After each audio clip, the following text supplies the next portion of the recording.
Last quarter, when I saw my girlfriend's homework was to sketch out the 3 versions of herself and to go into depth about her dream plan to drop out of med school and become a full-time food critic, I knew I needed to enroll in Design Your Life this fall.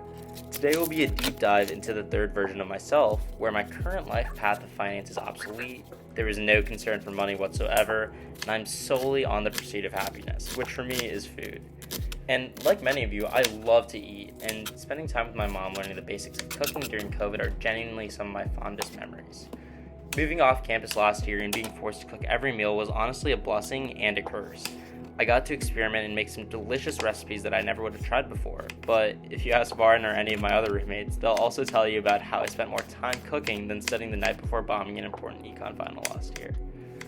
All of this is just to say that the thought of becoming a professional chef and a full-time foodie sounds more and more appealing every day.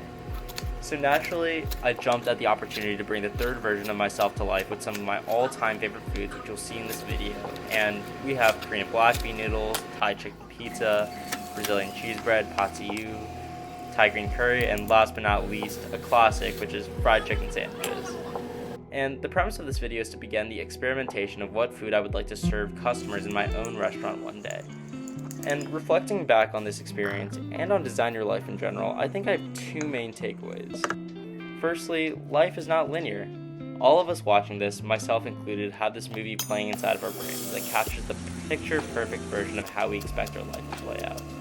Not to tie back to class material, but the design process does really beautifully capture the metaphor that we will continuously run into new obstacles, failures, and course corrections as we continue to iterate our life design. So making sure to embrace the journey and its learning as opposed to being hyper-fixated on our ideal destinations is so important. Secondly is the idea of the growth mindset, which has been discussed largely in this class, but also in my behavioral economics class.